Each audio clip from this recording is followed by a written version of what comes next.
Hi friends, இன்றைக்கி நம்ம நல்ல சூப்பரான இட்லி கேக் ரெசிபி தாங்க பார்க்க போகிறோம். இன்றைக்கி நம்ம செய்ய போகிற இந்த பேட்டர் வச்சு நிறைய வகையான கேக் செய்யலாங்க. இன்றைக்கி நம்ம 3 வகையான கேக் செய்ய போகிறோங்க.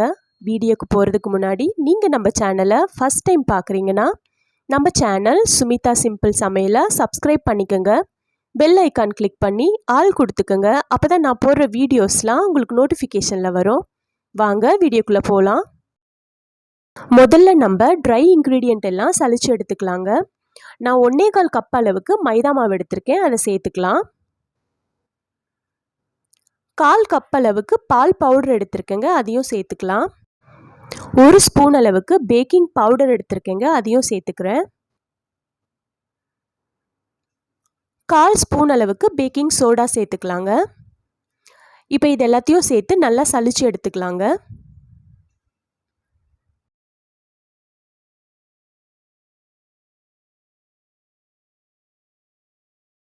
அவ்வளோதாங்க, மாவெல்லாம் நல்லா சலிச்சு எடுத்தாச்சு. இந்த மாவு ஓரமாக இருக்கட்டும்.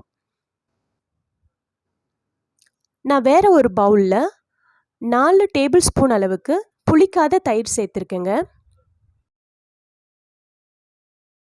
3/4 கப் அளவுக்கு சுகர் பவுடர் சேர்த்துருக்கேங்க. 1/4 கப் அளவுக்கு எண்ணெய் சேர்த்துருக்கேன், ரீஃபண்ட் ஆயில். 1/4 ஸ்பூன் அளவுக்கு சால்ட் சேர்த்துருக்கேங்க. 1 ஸ்பூன் அளவுக்கு வெண்ணிலா எசன்ஸ் சேர்த்துக்கலாம். இப்போ இது எல்லாத்தையும் சேர்த்து நல்லா மிக்ஸ் பண்ணிக்கலாங்க. சர்க்கரை எண்ணெய் எல்லாம் நல்லா மிக்ஸ் ஆகணும்.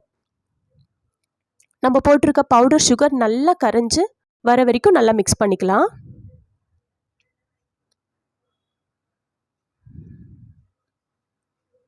ஒரு 2-3 நிமிஷத்துக்கு நல்லா மிக்ஸ் பண்ணிகிட்டே இருங்க.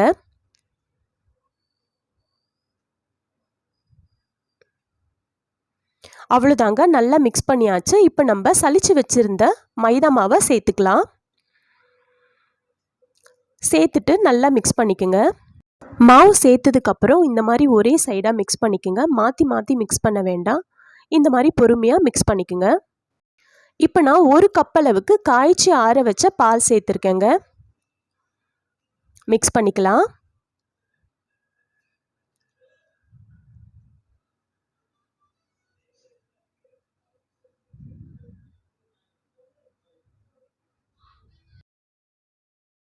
ஒன்னேகால் கப் மைதா மாவுக்கு 1 கப் பால் சரியான அளவாக இருக்குங்க. தேவைப்பட்டுச்சுன்னா 2-3 டேபிள் ஸ்பூன் பால் சேர்த்துக்கலாம்.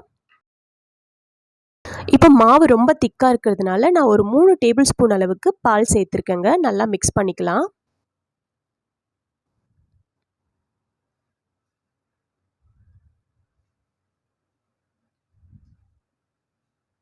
ஒரே டைரக்ஷனில் பொறுமையாக மிக்ஸ் பண்ணிக்கோங்க.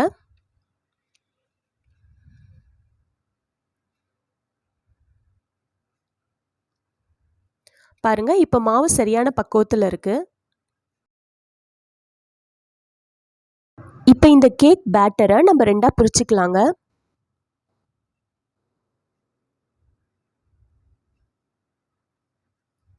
அவ்வளோதாங்க, நான் 2ஆக பிரிச்சுட்டேன். இப்போ ஒரு பேட்டரில் நான் 3 டேபிள் ஸ்பூன் அளவுக்கு கொக்கோ பவுடர் சேர்த்துருக்கேங்க. கொக்கோ பவுடர் சேர்த்துட்டு நல்லா மிக்ஸ் பண்ணிக்கோங்க.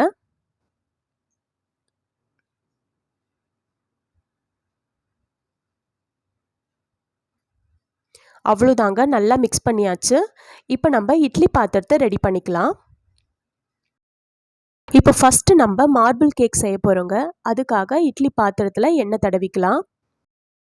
அவ்வளோதாங்க, எண்ணெய் எல்லாம் தடவியாச்சு. இப்போ 1 ஸ்பூன் அளவுக்கு சாக்லேட் பேட்டர் எடுத்து சேர்த்துக்கிறேன்.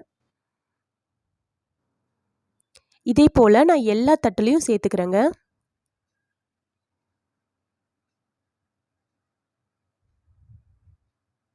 அதுக்கு மேலே 1 ஸ்பூன் அளவுக்கு வெண்ணிலா பேட்டர் சேர்த்துக்கலாம்.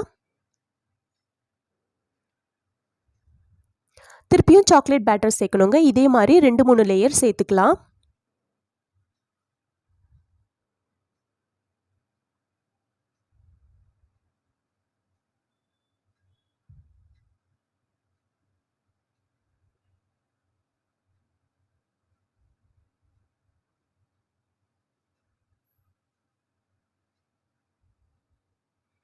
அவ்வளோதாங்க, எல்லா பேட்டரையும் சேர்த்தாச்சு. இப்போ நான் இந்த மாதிரி டூத் பிக் எடுத்து இந்த மாதிரி லைன் போட்டுக்கலாங்க.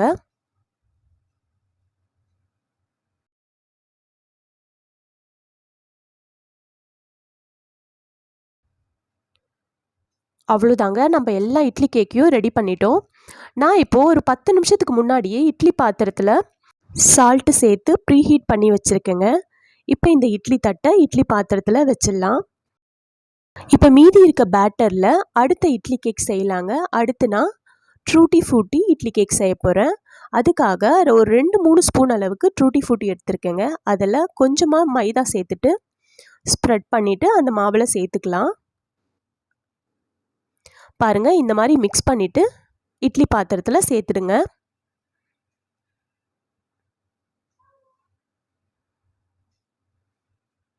அது மேலேயும் கொஞ்சம் ட்ரூட்டி ஃப்ரூட்டி சேர்த்துக்கலாம்.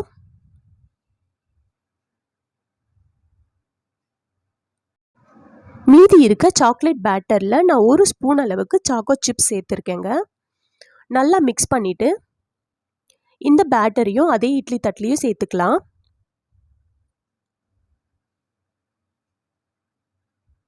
அதுக்கு மேலேயும் நான் கொஞ்சமாக சாக்கோ சிப்ஸ் சேர்த்துருக்கேங்க. இந்த இட்லி தட்டையும் நான் அதே இட்லி பாத்திரத்திலேயே வைக்க போகிறேங்க. ஒரு 10 நிமிஷத்துக்கு ஸ்டவ்வை லோ ஃப்ளேம்லேயே வச்சு வேக வைக்கலாம். அவ்வளோதாங்க, 10 நிமிஷம் ஆயிடுச்சு. இப்போ ஓப்பன் பண்ணி பார்க்கலாம். இந்த மாதிரி ஒரு டூத் பிக் வச்சு குத்தி பார்க்கலாங்க. மாவு ஒட்டாமல் வந்தால் கேக் ரெடி ஆயிடுச்சு.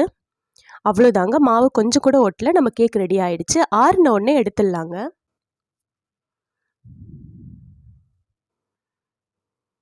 பாருங்கள், கேக் எவ்வளோ சாஃப்டாக எவ்வளோ சூப்பராக ரெடியாகி வந்திருக்கு பாருங்கள். நம்ம கேக் எடுக்கிறதுக்கும் ரொம்ப ஈஸியாக இருக்குங்க. கத்தி வச்சு எடுக்கணும்னு கூட அவசியம் இல்லை. ரொம்ப அழகாக வருது கேக்கு.